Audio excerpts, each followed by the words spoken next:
was seeing that you are a student at the Graduate Theological Union, and you're also a student trustee there as well. And what has your GTU experience been like so far? Because you mentioned that you're pretty excited about interacting with all these different faith traditions, and and GTU has so many um, spaces where you can have peers from all kinds of different backgrounds. So I was just curious what your experience has been so far. Yes. Well, I don't want to get too much into the story I'm going to tell about how I became a Buddhist and came to GTU, but I definitely want to answer some of your question now, which is, I love it. I think Buddhism is really um, connected to Hinduism. The Buddha was not a Buddhist. Yeah, he was raised as a Hindu, right? So I'm very interested in Hindu traditions and have studied with Dr. Rita Sharma at GTU, multiple classes. And I'm lifted, the GTU provides this incredible space where a lot of people who are committed to social justice, greater inclusion in our more traditional religious and spiritual forms, come together to take, first year classes together and think together about what it all means. So um, I definitely have Christian peers I've learned a lot with. At GTU, I met a person who's a dear friend now, who's Baha'i faith, and have learned a lot from her spirituality. So, yeah, my serving as a student trustee comes out of my passion for GTU. It seems like religion around the world can be a source of conflict and cleavage. It can be a source of judgment. People in the US think of Buddhist traditions as peacenik traditions. They think of the flower children, hippies, torn jeans, calico dresses kind of thing. And there are Buddhist nationalist countries, right, and movements around the world. So I mindfully joined a community where making connections across religions in terms of relationships, friendships, but also looking for harmonies across religions is really important. And looking, for me also to look for origins of things that, might come from elsewhere than from Siddhartha Gautama, right? From the context he was from, and looking at also how once the thing that we call Buddhism now was spreading in Asia, South Asia, Southeast Asia, East Asia, and Northeast Asia. The connections of culture and what we think of as the traditional teachings. So that's a little bit. Yeah. No, So I decided to go for the board because I really want to contribute to the longevity and to the vision that we all seem to have now, and make sure it continues. yeah. I mean, I'm so glad that you found this space that you feel so connected to, and that you want to support, and that you want to kind of help uh, get sustain it in the ways that you can. And I think also too, what you're talking about was where, and this sounds like it's integral to GTU, but it's definitely important for you, where you aren't just saying, well, actually, religion is the best, or religion is this ultimately unifying thing. There are historical precedents and current things that are happening right now where there are dark sides, or uh, there is unrest that's involved with religion or religious organizations, and people are imperfect, so organizations can reflect that, and yet GTU kind of stands as this thing where people can collect, people can be together, and understand themselves from different angles, or and learn about themselves through other people and learn about other people as well.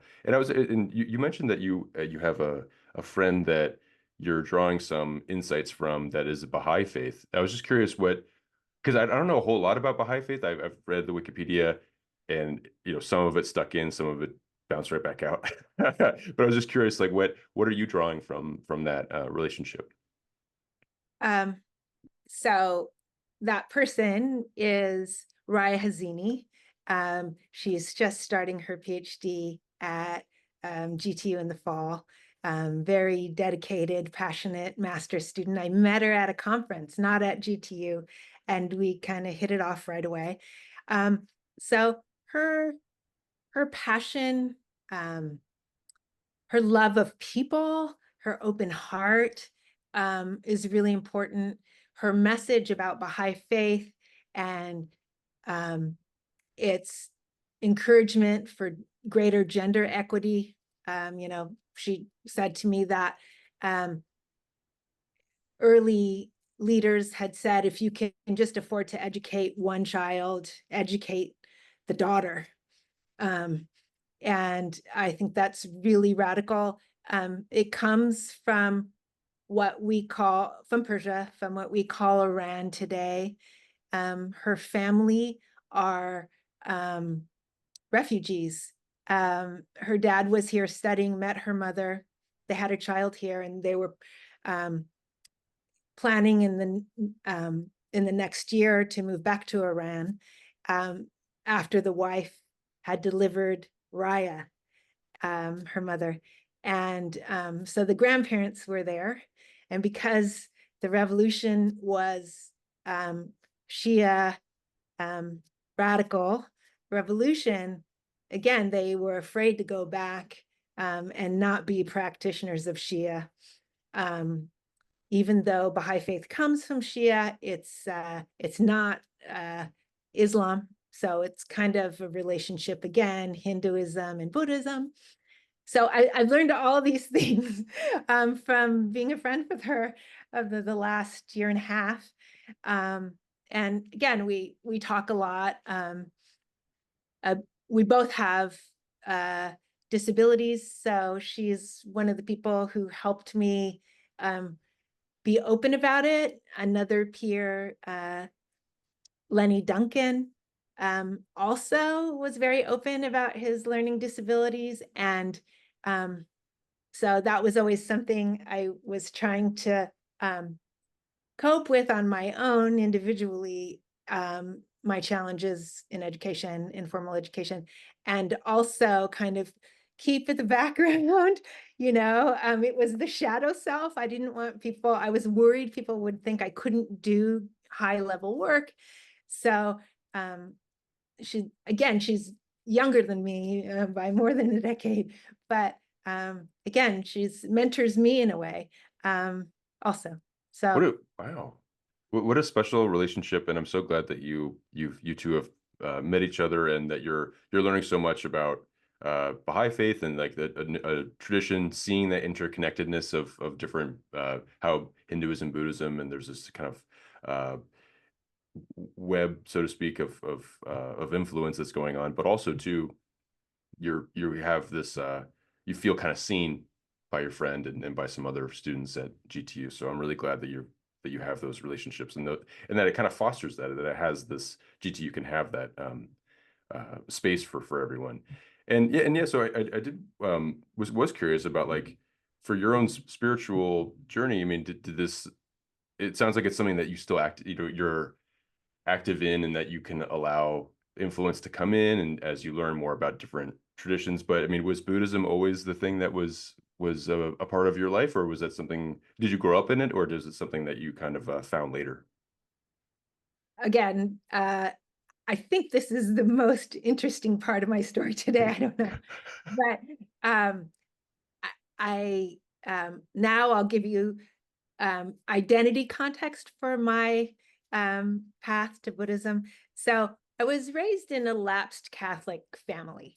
My dad, so far as I remember, has Baptist roots. So he didn't practice or take us to practice. And my mom, while always had a strong faith in God, we didn't practice formally very much. So I don't have memories aside from, you know, life stage rituals of going to the Catholic Church. My sister went through communion, first communion and confirmation. I didn't. So, you have the second child, things get busier. And I was a very unusual second child. I was ADHD, so just kind of bouncing off the walls, very busy. For whatever reason, I knew we were Catholic, and that's for sure. And we had Catholic iconography around the house, like, the angels watching the children playing by the cliff, crucifix on the wall, prayer beads, a rosary. But again, I wasn't raised with an active Catholic practice. So I got recruited into a super church in late middle school by a dear friend, still a dear friend today, and kind of swept up into this really loving, uplifting peer group. But I was really enthusiastic also. I was on a pre-college track for school. And so I kind of had these two selves, the school world and the church world self. Most of my peers that I spent time with were in the church world. And as I progressed with my education, I couldn't identify with the politics of this super church I went to. So as it became more complex for me politically, then I left that evangelical movement. And for a while, I disavowed religion altogether. I think I'm a sociology major. I think it's common in sociology, right? There's the tradition of skepticism of religion. It isn't just Marx, right? It's also Weber, Durkheim, all these people looking at spiritual systems as something else. And, Freud again as a delusion, right? And then, so I did a PhD in sociology of education at UCSD, and focused on two religious Black independent schools. Both served very low income families predominantly. And one was Sunni Islam influenced, and they were at one time Nation of Islam practitioners. And I guess it's fairly common that if people start out in Nation of Islam and they become upwardly mobile, that they transition to a more historical Islamic community like Sunni or Shia, whatever's local. So that was at least their story. And the other one was Church of God in Christ, and that's the biggest Black evangelical branch. Assemblies of God comes from the Azusa Street revivals, which were led by Black holiness preachers who also founded Church of God in Christ. So there are these common roots back to the Azusa Street revivals, which were led by Black preachers. So, I thought a lot about religion, wrote a lot about religion for that dissertation.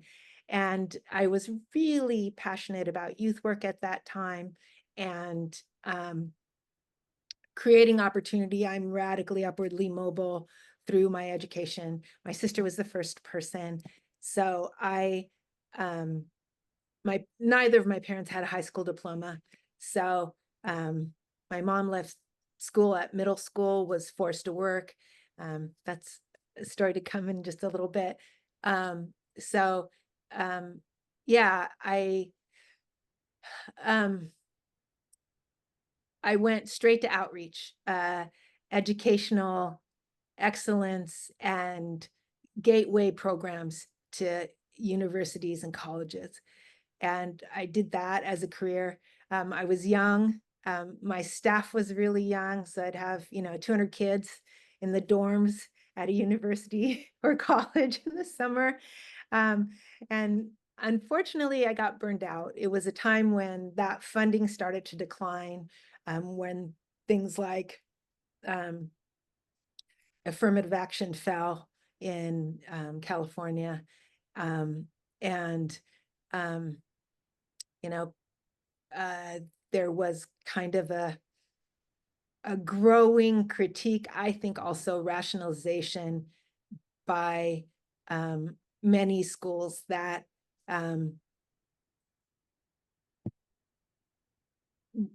Black, Latino, and Native kids weren't as ready as their peers. And so they didn't feel like they had to admit as many. Again, I worked on programs that either helped kids get in or helped kids succeed once they got there. But I think kind of hegemonic institutions were like, oh, we don't have to feel as bad. We tried this for a little bit, and the success is not overwhelming. So, and now, there's some question about its consequences for other groups. And so those priorities nationally were being abandoned. So I got burned out and I went to grant writing. And in grant writing, it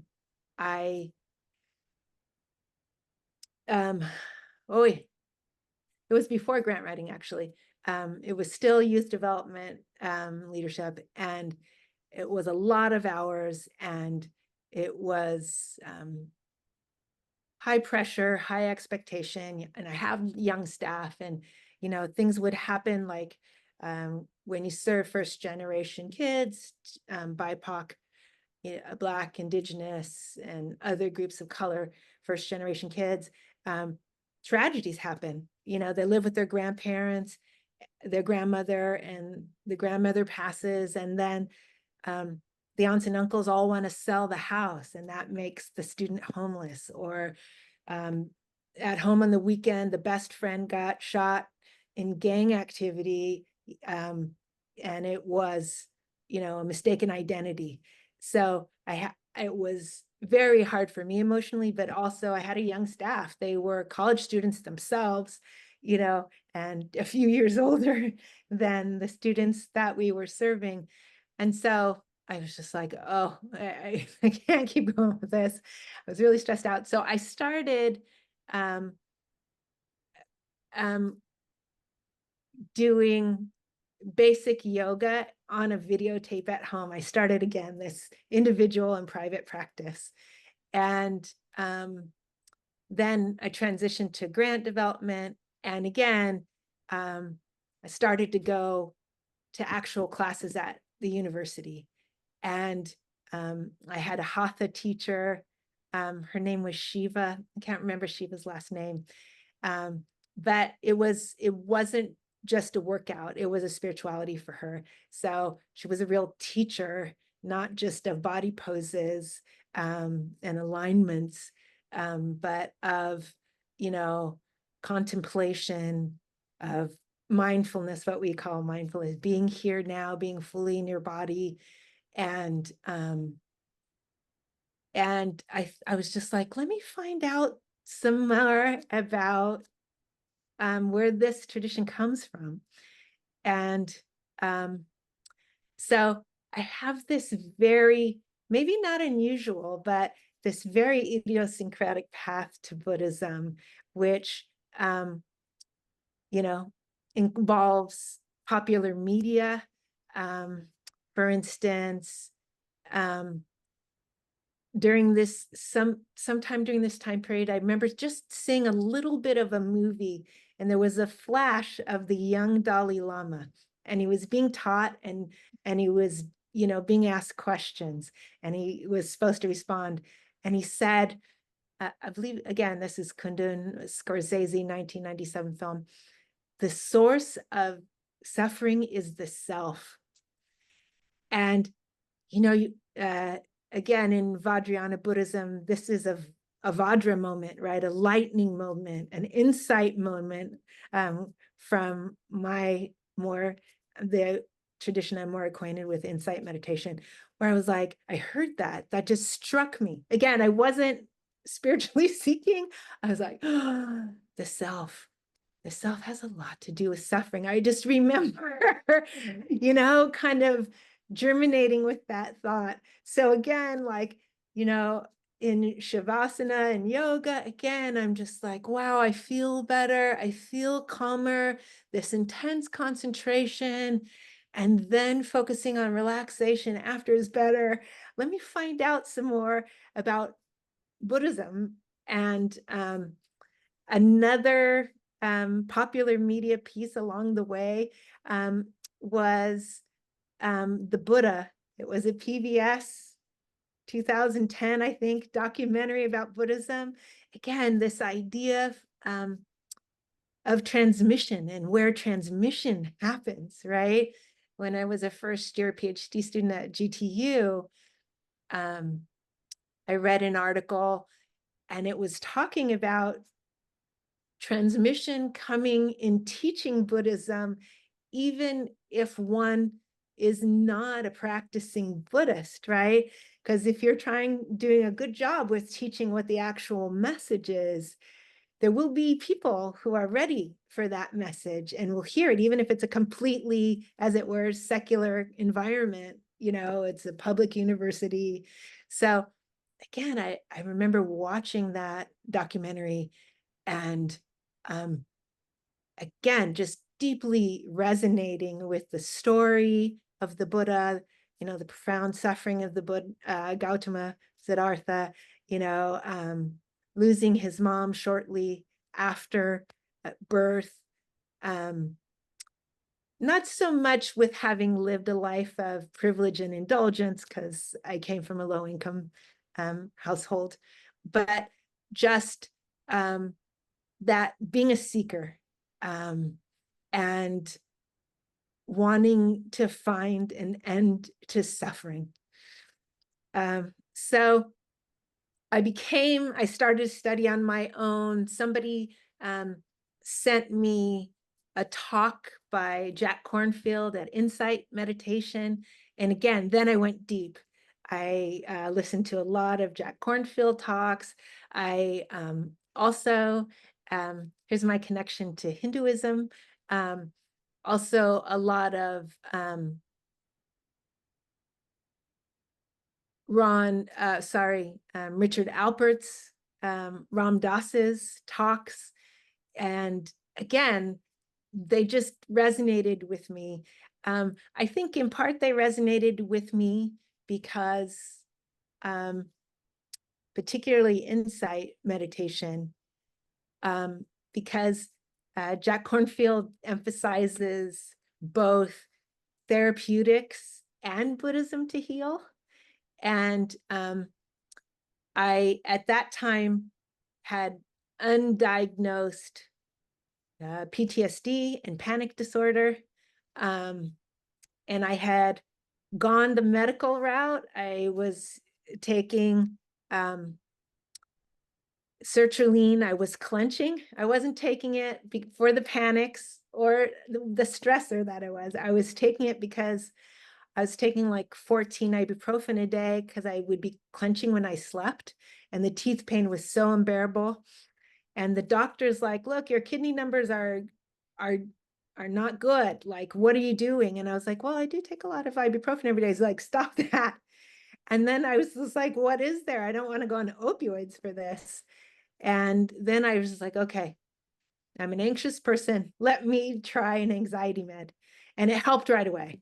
But then about a year and a half later, I noticed I needed to go up a dose in, because I wasn't the intense pain anymore, but I was clenching again and had some pain. And I was just like, okay, I've tried every route. Let me, start to talk to somebody and see if I can deal with this physical manifestation through counseling. And, then I did a series of interviews to find out what I had, and it's PTSD and panic disorder. So then again, the teachers come at the right time, right? So Jack Cornfield was saying, he was raised in an alcoholic family, and he came to Buddhism, and he even spent time in Theravada Buddhism as a forest monk with Ajahn Chah. But he had come back to become a teacher and a householder, and he still had a lot of anger, right?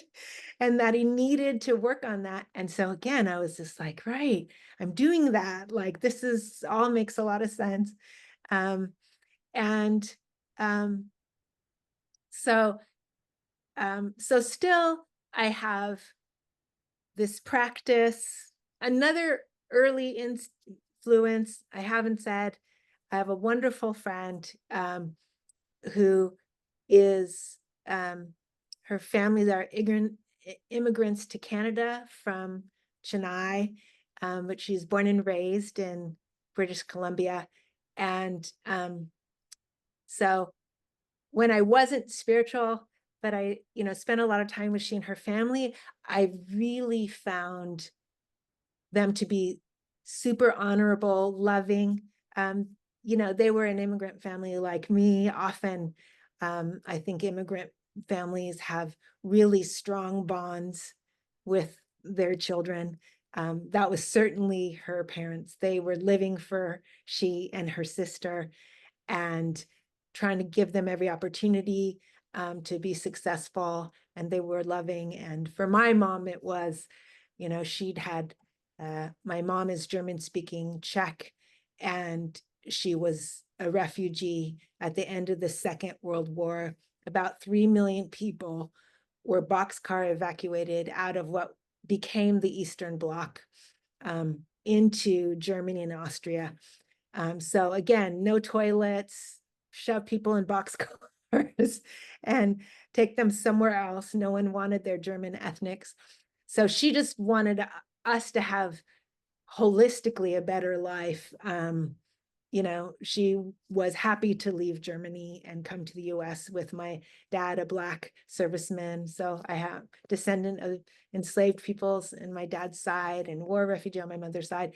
So I could really resonate with the closeness of their family, but also their Hindu practice. Like, I remember very honored older members of the family came from India. They were, whether in the 80s, whether in the 90s. And her family, her extended family was really open with me, and had invited me to holiday events. And they received this aunt and uncle, and the whole family prostrated themselves to honor them.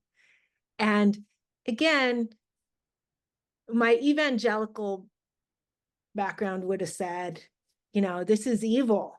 Like, you don't bow down to any man, like that's reserved for the supreme being. But I saw it as, they were so grateful for the elderly in their family. And I just cried, like I was so moved. The teenagers who had been born and raised in Northern California, and they did it. And it wasn't like their parents are not like, get down there, everybody deeply honored the elders. And again, that was really special to me. So I, yeah, this idea of honoring lineages is also, I guess, again, all these resonances. Like, I said to my mom once, like, Mom, you didn't speak much English, and Dad didn't speak much German. how did you guys date? She's like, she tossed her hand at me. She's like, oh, Angela, we dated like everybody else. Like, I don't know. Did they just, go out to eat and they'd go with another couple and the women would talk and the men would talk? But she was just like, this is a crazy question, right?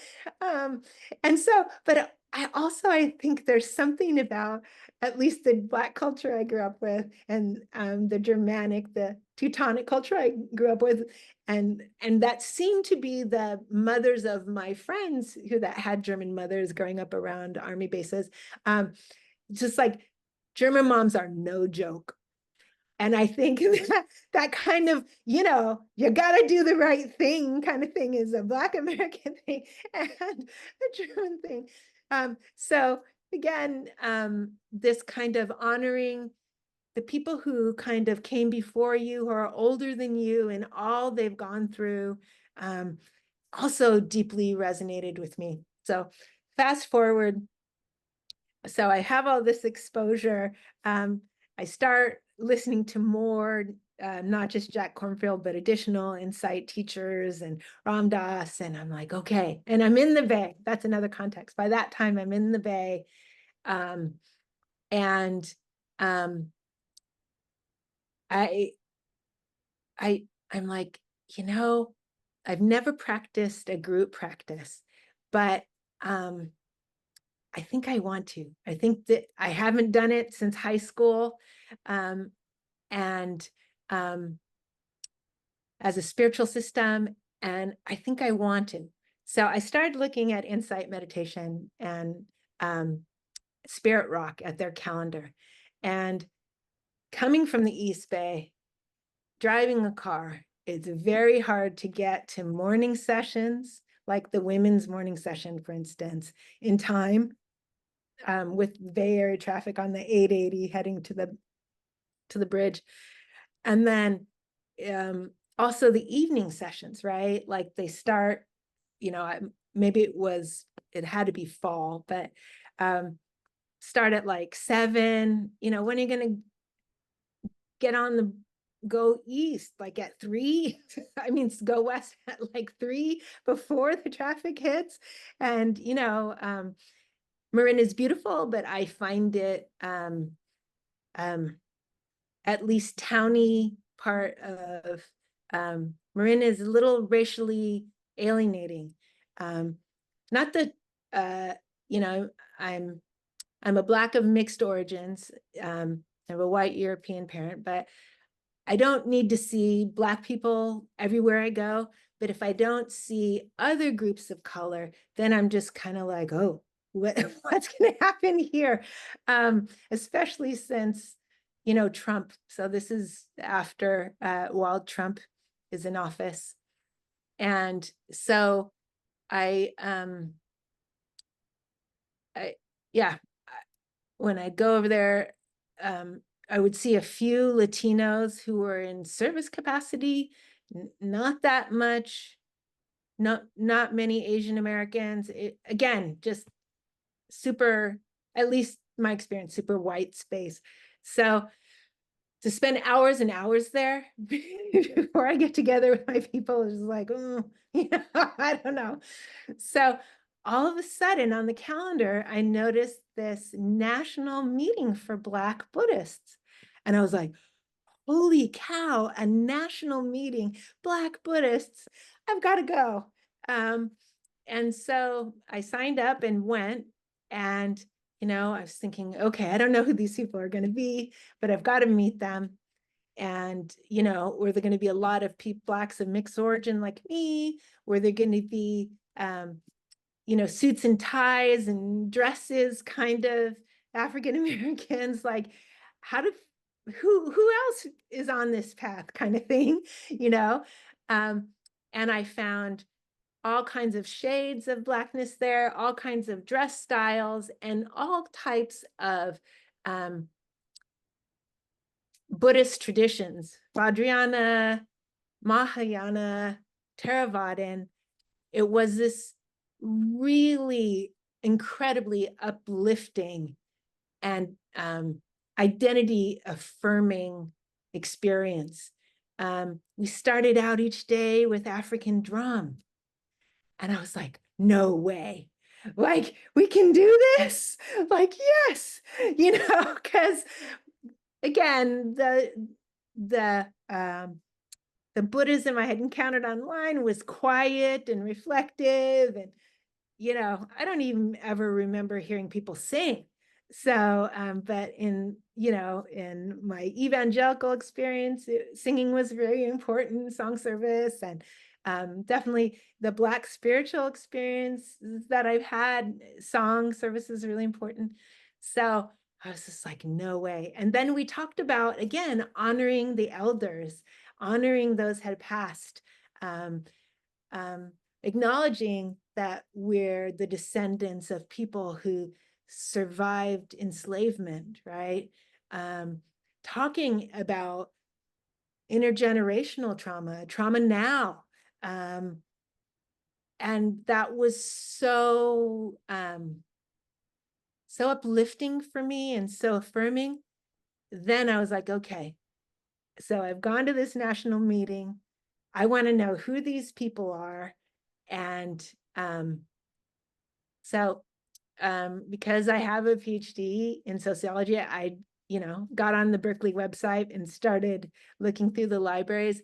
And at the time, there wasn't that much social science writing about Black Buddhists. So there was definitely autobiographical stuff I could find. And I was like, this is a lot of, so I think that was the fall of 2017. So a lot has come out in those, couple years after. So now there's much more. And I draw on it in my current PhD work. But I was like, for the first time in forever, want to study something new intensely. And I want to teach about it. I want to teach other people about it. When I got done with my PhD the first time, I wasn't excited anymore. I had gone in to become a college faculty, but I just wanted to make social change. It was, my activist kind of thing was higher. And I found a lot of the academic career process also really alienating. But all of a sudden I had this fire and this clarity, and I thought, okay, I'm in the Bay. My life's not that mobile. I'm gonna look at this GTU. And as I looked, I was like, this is a great place. And then I dipped my toe in the water. I wrote one of the faculty at IBS and said, I want to study contemporary Black Buddhists. Is this possible at GTU? And she's like, I'm not the person, but I'm bouncing you over to Scott Mitchell. And he's like, of course you can. We'd welcome you here.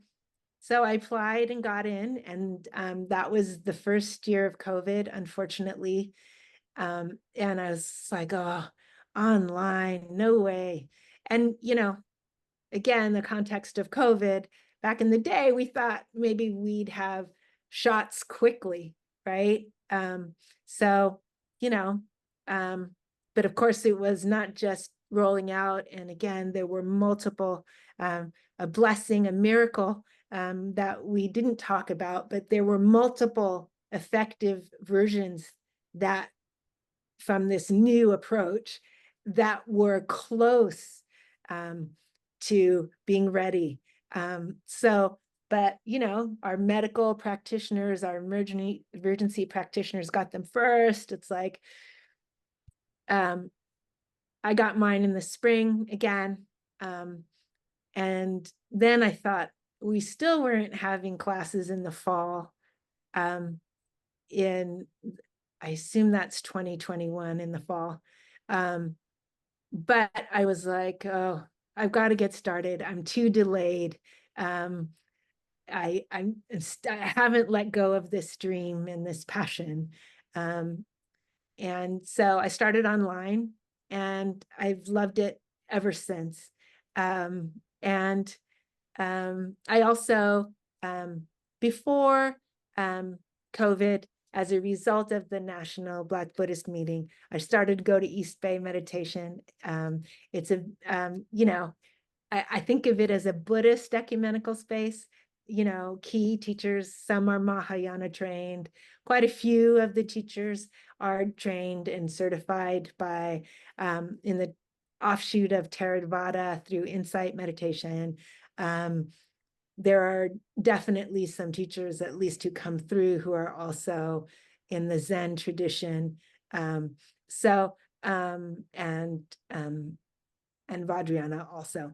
So, yeah, it kind of circuitous, but every step out felt like the right step. Yeah, I've learned loads at GTU. Another field of study for me is ecology. And so I womanist ecology, thinking about Black Buddhism and Black Americans' relationship to the land, and and our health related to our environment and social justice. So I also have done, I started out with a paper on the ecology of the neighborhood I live in Oakland. I live south of Lake Merritt. Probably the strongest group is Asian, probably Southeast Asian. And then there are Blacks and, of course, European Americans there in that neighborhood too. I think it was at one time a Black historical neighborhood. And looking at like the density of housing, the hardscape, where like medium rise,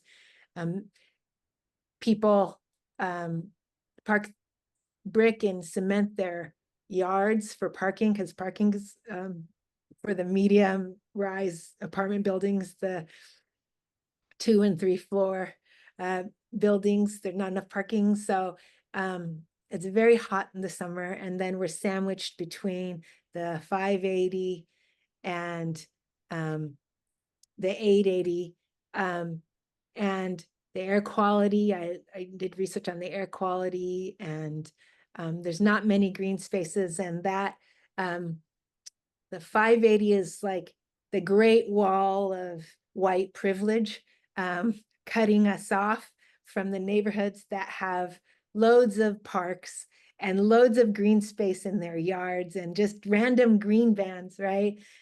So I also did historical work looking at how these neighborhoods were entrenched by HUD's color lining of all the areas for as direction to banks who were giving mortgages. So, the blue, the green lines, the blue is the highest, like that's Piedmont, that's up in the hills. The green is also very privileged and much whiter. And the yellow, I'm in a neighborhood that's yellow and red. I'm in a yellow section, yellow line. So you got some loans in yellow line places, but red line places was very hard to get loans. So a lot of my neighborhood is red line. The closer you get to the 880, the redder it is. The neighborhood south of me is also very red. And I just also started to think about the resources, and these communities. And there are some faith centers in my neighborhood, but again, not so many, right? Much more up the hill, and how that affects the community as well. So from there, so that was me getting in touch to the land I was literally in and looking at the history and how we're living now and our challenges. And then I decided to, my dad is from, he's passed, from northwestern Arkansas. And so my dad never talked to us about how he grew up. I know that he grew up sharecropping. I knew he grew up in Jim Crow. He never talked to us about those experiences or racism in the military. I think his feeling was, I got up and out, the military. He was drafted into the Korean War, but I think he's just like, I never looked back kind of thing. Kind of for his time, maybe traditional, but kind of, provided income and worked a lot, very distant. Again, abusive. Over time, again, with this study, I associate that now with intergenerational trauma and literal PTSD that was intergenerational for war, right? My great grandpa went to war, and I found in this paper the First World War. My grandpa went again, drafted to the Second World War. So my dad is the third generation, and all those years of first enslavement and then Jim Crow in the South. So yeah, I started, kind of fleshing out why my dad might not have talked to us about back in the day. And he was gone a lot working. So he did food and entertainment for the military. He started entry level and kind of worked his way up. So I kind of started to reconfigure the past and my connection to Western Arkansas. And I only met my grandma once, my grandma Maggie. And we were part of the Great Migration. Again, I knew that too. I met her in either Indiana or Ohio visiting relatives. We drove from the east to the west once, probably when we came back from serving in Italy. And, I knew some of the names of my relatives, so I found them in census work. Then I started doing census research about what jobs they had reported as households, who was in the household. They were laborers. That area has timber. I'm sure the women were probably involved in some kind of domestic work, which was common as an entry point in the white sector of the economy.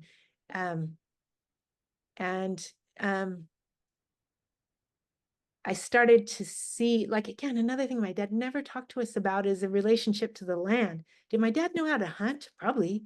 Did he know how to fish? Probably, right? But he never said, look at this lake, honey.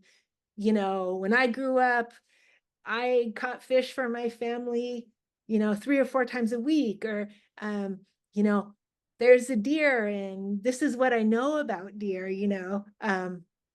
So I thought that through education, I had developed this tie to the land that actually, I would have been the first generation that didn't have a tie. I was raised in the urban north, right? My dad had it and everybody before, because a strong connection to nature was not just food, but it was also medicine, right? So the combination of African and New World indigenous herbal medicines, right?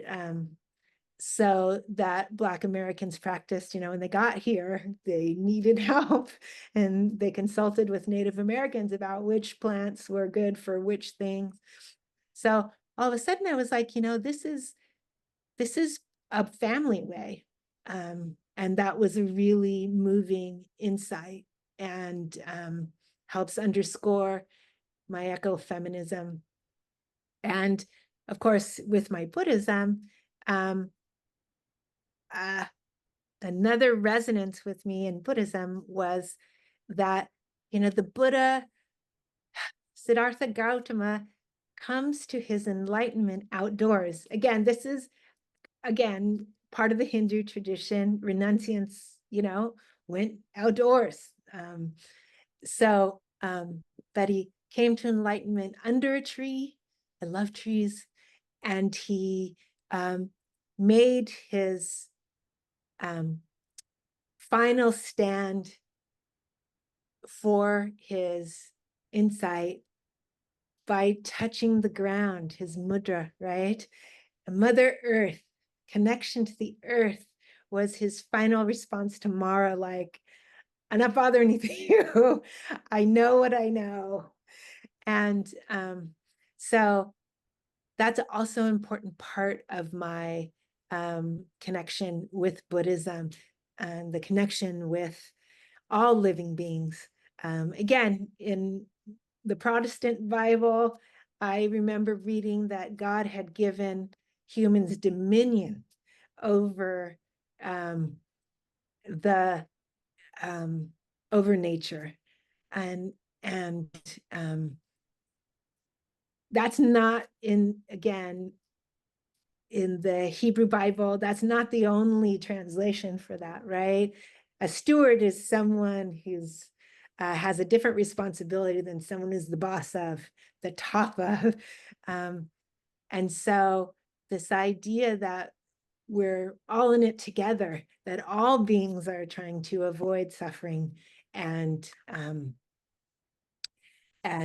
pursue whatever it is, satisfaction, get needs met, that this is also really resonated with me. Okay, Wow. I feel like I haven't stopped talking. I feel really bad now. No, no, no. That was all wonderful. I mean, I think when I was listening to it, it was when you talk about your experiences at GTU as being this kind of opening to having different perspectives and having connections with different people, you have through your whole life. I mean, you have such a connection to so much diverse things and diverse ways of being. And as you started to realize from that Kundun moment, like suffering kind of begins with the self, or the self has that suffering in it. When you started to examine that component of yourself, when you started to research, when it started to guide your research, and when it started to kind of guide your reflection into yourself, and becoming aware of the intergenerational traumas that you have inherited, the personal traumas that you have, and that you're healing from, and the systemic issues that you kind of perceive, even as you kind of trod your path to Marin or to something more local. And then when you sit down and you look at what's all around you in your local south of Lake Merritt, Oakland area, you start to realize, what the systemic issues are, what the connections are, who the people are around you. So I mean, it's a really fascinating story of exactly what Buddhism, as we've been discussing it, is, where it's this amalgamation. It's this interweaving of just like everything. And your life is just, you have roots in from the Czech Republic, and you also have roots in the Black American experience, and they're both together. And then, but no one makes it easy for you. No one tells you like what their life was like, their personality, their relationships to themselves were like, or how they used to go about their day. What you ask your parents point blank, like, what was dating like, and they're like, it was nothing different. And it's like, it was totally different. There was no way there was not different than everyone else's experience that you see in a more mainstream American sense. So you like had to do all that investigation. I'm so glad you did, because it sounds like it's deepened uh deepen your understanding, but it's also deepened so much about uh, like the broadness of your scope. Like you have ecofeminism that's also kind of bringing into you impacting your practice, where you are recognizing the through lines with Buddha putting his hand down to defeat Mara as a final response, and you have it with um, you have this like flexibility from this National Black Buddhist Meeting that you attended, and you can see African drums are more than welcome to be a part of that experience. So yeah, I mean, it's a really remarkable story, and I appreciate you getting into it in depth, because I mean, I learned so much from it. It really is an amazing story. Uh, and I do have more questions. um, and what I was curious, like, someone that, and I'm really grateful that you had these experiences. You met people at that National Black Buddhist Meeting, and you had, I'm assuming that you saw some speakers speak, and you came across some figures there, as well as some peers. There's some people that were also kind of checking out like you were. Are there, if to any listener or to anyone that's interested in kind of learning more about the Black Buddhist experience, or wanting to engage with more community with Black Buddhism, uh, who are some people to check out? Who are some people to read about? Who are some people to read from and to listen to be around, that sort of thing? Okay, you kind of stole the end of my show. Okay. But I'll get started. I was going to recommend people for you to reach out to. Oh, I don't great. know who you've reached out to. So I'll start with the Black Buddhists. So Conda Mason, um, I she lived in the Bay Area and was a social entrepreneur for years, and has is an insight teacher. I believe she moved back to the land to farm where her family was from, in Louisiana. So she's in Louisiana, I think now. Incredible story. Noliwe Alexander, also insight meditation teacher. And I think excuse me, Noliwe is in the Bay Area. A really inspirational person, very uplifting and reflective. Lama Rod Owens is from the Vajrayana tradition. He wrote a book called Love and Rage. I think the Vajrayana tradition is a really important tradition of practice. Again, I still highly revere the Dalai Lama.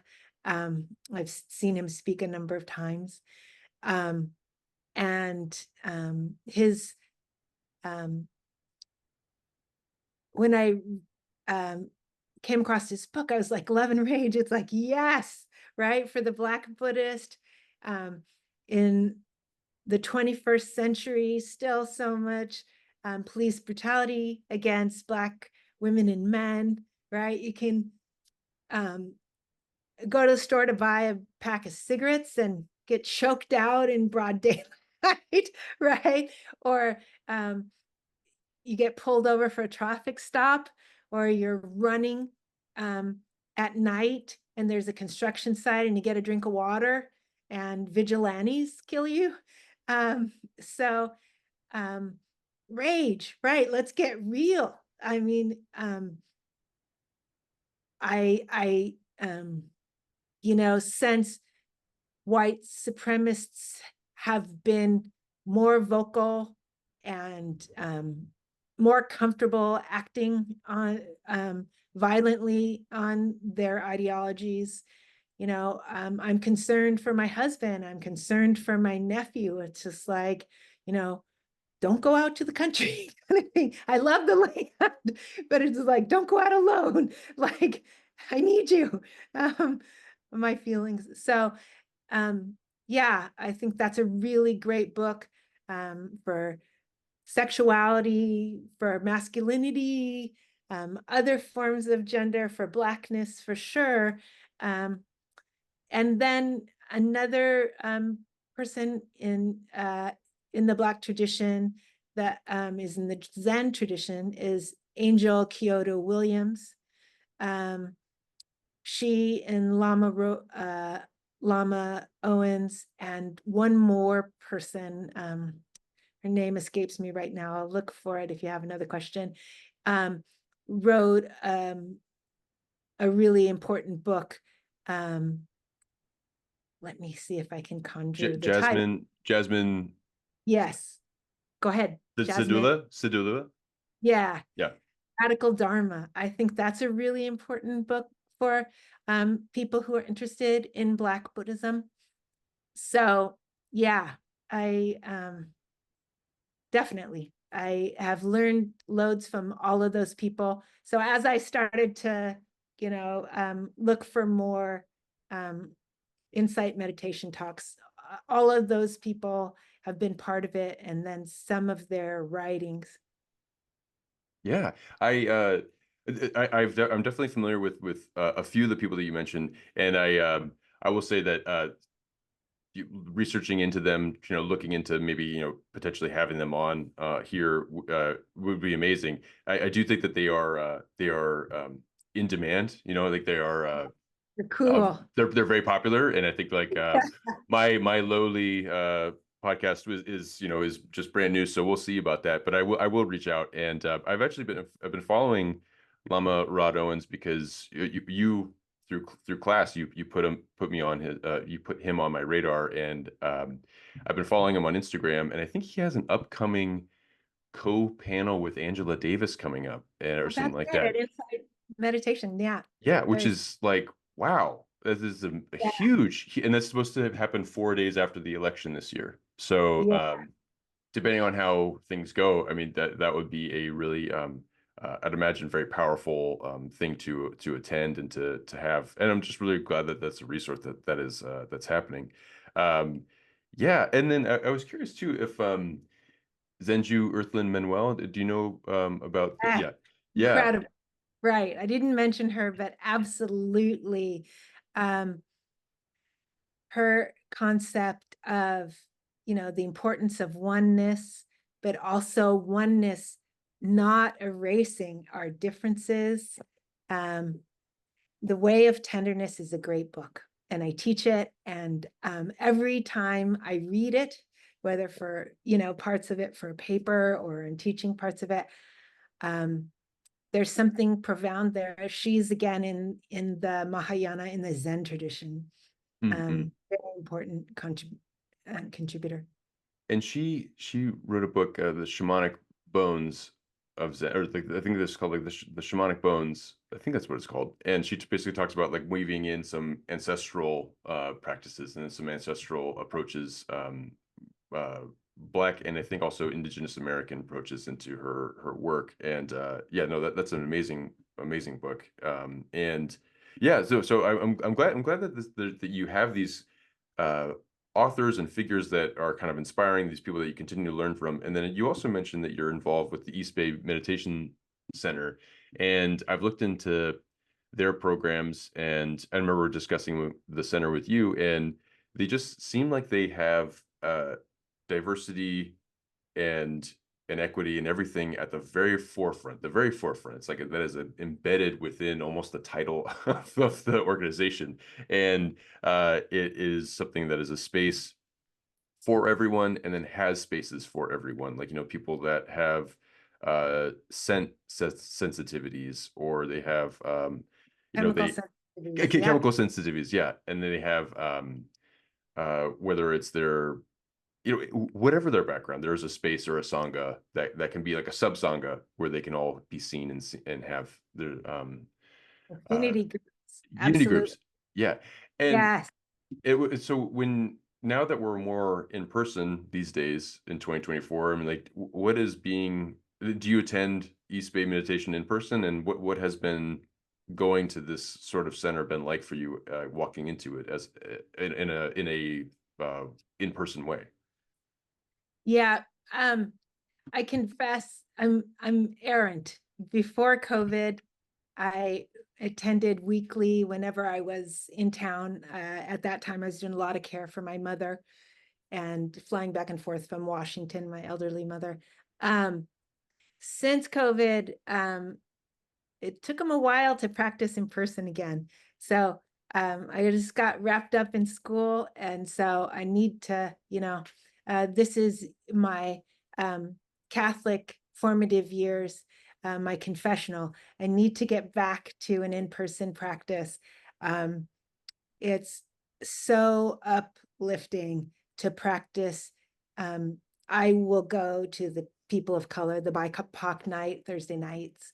And it's so uplifting to practice with so many people of color. I also go to the Mahayana, the Maha night, which is Friday. Occasionally, depends on, what my schedule works out on. But I think the gender, the sexual diversity, the race, class, those intersections. The founders were very purposeful about the center being urban. They, again, a lot of them are trained and certified by Insight Meditation, so they do go to Marin. And they went to Marin to train, but they had this idea that they wanted people to be able to take buses, ride their bike, walk to the temple, as it were, to the meditation center. So again, just this ecology, right? They chose the ecology of diversity. And in so doing, they made a diverse space. You don't have to have a car or, to go to Insight Meditation. I think that's really, East Bay Meditation. I think that's really important. And so, yeah, they started in a Kaiser building. And many of the core people are still involved, and they definitely wanted, the queer community to be comfortable, foregrounding queer people of color, people with addiction issues, again, the affinity groups, right? People with medical or other kinds of disabilities. Also, Alphabet City, right? Early in the week, family stuff usually on Sunday for people with children. So I think it's a really special, mindful community. And, avoiding discouraging attendees, practitioners, from wearing fragrances, fragranced shampoos, hairsprays, lotions, all that stuff. It's one of the things that's amazing about it is things are not without conflict there. Like for African American community, for instance, many people regard their fragrances as one of their personal aesthetics in a society that's constantly telling you, you're invisible or you're too visible in a bad way. It's a way to define one's own space as one moves through social spaces. So I've heard Mushima Makeda say, there was a lot of debate about that. But they wouldn't stop someone who had cologne at the door. They would say, again, there are air filters in these places. If you're wearing fragrances, please go to the outside of the ring. And, people who have allergies or other kinds of intolerances to chemicals, get closer to the air filters. So they really are always trying to strike a balance with all these different groups. And, it doesn't, one of the things about my personal practice that's really been important is to not seek perfection. For some strains of Buddhism, perfection is really a goal, but again, effort, trying, continuing to work, persisting. So not diligence and discipline as a way to perfect my practice, but to expand my practice, expand my vision, expand my tolerances. So, when I first became a Buddhist, I don't know if I was as aware of what my impacts were on, for instance, bugs, right? I'm much more likely to catch something and let it out than to just get this water and, kill it. Or, so I just think, again, my practice grows over time. And for me, I was thinking about the metaphor Scott Mitchell gave in his session with you about the tea and steeping. For me, I'm a tea drinker, so it resonated with me. You start with a tea bag and hot water, and over time, you get tea. And for some people, like their tea weaker, some stronger. For me, again, over time, I feel like my tea is more flavorful, is getting richer, more robust. So again, cross training too is about that. I've always been a curious person, like, why? As a kid, it's just like, why? So again, would I learn about things in Hinduism, or see Hindu practice that really resonates with me? I integrate it with my Buddhism and the positive parts of Black evangelicalism that I've learned. I integrate it with my Buddhism, and Black popular and Black indigenous forms like venerating lineage. Again, it wasn't till I became what I saw myself as a practicing Buddhist that I started to pray to my ancestors and name them, and also name the ones I couldn't name and thank them for surviving, for persisting, so that I could be here. So again, it's for me, it's about growing a practice rather than focusing on doing everything in just such a way, opening Yeah. my heart. Wow. Yeah, and I think I appreciate your encouragement to have this kind of growth element kind of embedded within practice and that as you go about it, and also to not be so for some perfection is important, but then to also like just understand the reality of perfection not being something that you can like it might not be accessible for everybody. And I was curious about like you mentioned in an evangelical household, or like when you were studying it or when you were at least participating in it, that song service was something that you um, like you experienced or had in your life. Is that something that you have now within Buddhism in some respect? Um, I don't. I do have things that I listen to as a personal practice. Um, but yeah, I don't want to say no teachers at at East Bay Meditation have us sing, but it's not a common practice. I feel like um, through my studies, uh, another research project that I have is about Japanese Americans and Buddhist churches of America. When I found out about Buddhist churches of America, um, I I was like, now I understand why it's called that. It really is Buddhism.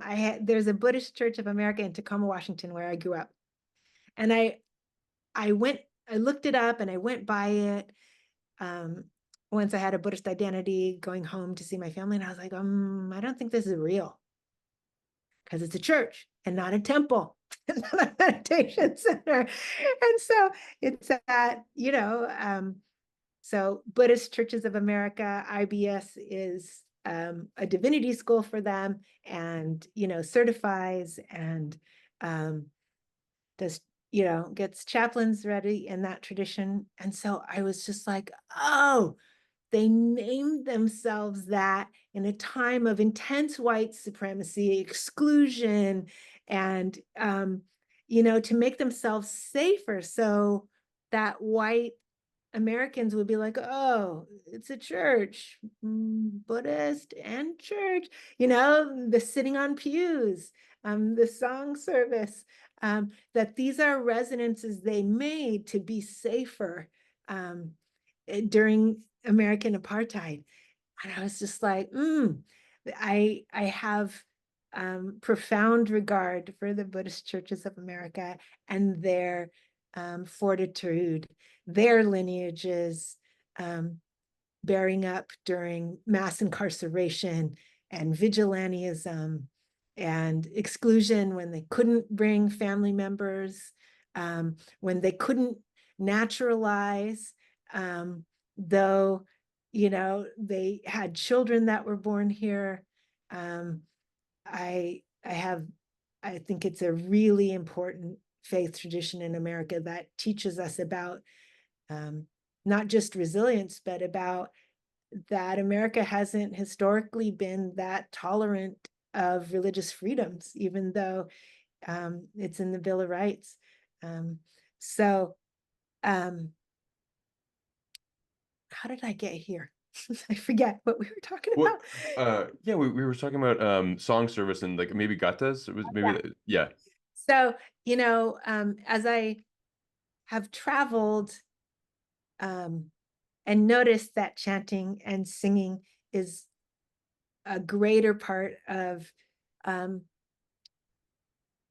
global Buddhism, I think about that. A lot of practice in of Buddhism in America, when white practitioners started places, has a lot more resonance with Protestant Christianity, focus on rationalism texts, on quiet and reflection, this combination of kind of objectivity and this spiritual system.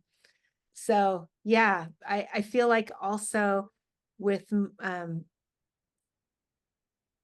Shinran is a really amazing person. The insight, that grace is the people who can practice full time and pursue the good path. That grace is really for the people who can't, the people who, the fishers, the tanners, the cobblers, the, domestics, the farmers, the people who have to till the soil, right? Who are going to destroy life in making food for the rest of us, that they're the ones that grace is for. So I think that's a really incredible insight in that branch of the Mahayana tradition. So sometimes I think maybe I should, try in Berkeley temple and see how I like it, and to integrate that practice. But again, I don't have the ties to that community that I do to Insight. So Mm-hmm. I'm a little, yeah, unsure. Yeah, sure. Yeah. But that curiosity is great. I mean, that's that curiosity that kind of led you to where you are now, has allowed you to have so many different experiences and have so much depth to your practice and to your personal practice. So I think that that's a wonderful thing, and I hope that you can continue to explore. It doesn't even have to be Buddhism. I hope you continue to explore whatever is curious to you and whatever is meaningful to you. And now, as we come to a close here, I've really enjoyed our conversation, and I just had one more question about, and this is pretty open, but if there's anything that you would want to promote or shine a light on as far as like a foundation or a cause, or it can also just be advice that you want to give to somebody anywhere along their Buddhist path. Like, is there anything that you'd want to share? Um, okay, so for you, I have a few more people from Insight Meditation that I think you may enjoy to interview. Carol Cano, she's local. She has Native American and Basque lineage. I think also trained in the Insight tradition. Larry Yang, again, famous, but his work really, of trying to articulate the importance of integrating cultures, BIPOC cultures into Insight meditation as the reflection of our version of the Dharmas is just as valid as a Jewish American or a Protestant American version of the Dharma, and important for people to link into the Dharma through stories that resonate with their lives. So, and let me see if I have one more. Oh yeah, Melvin Escobar is also in the Insight tradition. He definitely he's a therapist, and I think he's Central American roots. I think real and a great speaker also. And then I think the last thing I would want to say for people is, we all have different paths we're on. So I grew up having a hard time focusing, but being excited about a million things, really dramatic, really intense feelings. And um, and I was just, my feeling growing up was just like, I just experience everything more intensely than the people around me. I just have more energy. And so in some ways, I think Buddhism is not the most intuitive path for someone like me. And now that I look back on my path, of course, my Buddhism helps me with focus. Um, and also with, for me, I felt often overwhelmed by my feelings growing up. So being able to get my feelings back into what for me is a manageable scope. So for me, I don't, I'm probably always going to be effusive, have my heart on my sleeve, um, you know, but I feel like the lows are definitely less low through the years of my Buddhist practice. And some of that comes from thinking about, again, the noble truth of life is suffering, right? And that it's suffering for everybody, not just for me. But thinking about the middle path again as something to live for, and also this Buddhist concept of equanimity, balance, right? I don't think of it as indifference, but balance. And I can, I used to have so many aversions. I work on my aversions now. I used to have so many things I was crazy about, like, this is just fun, great. And now I see more complexity in both sides. So things that I was averse, I'm more likely when someone says, let's go do X, I'm like, oh, I'm more likely to be like, okay, I'm gonna try it this time. And it's better. So if the few people out here who are listening who have ADHD or feel really intensely, I think there's a path that involves a Buddhist path for us.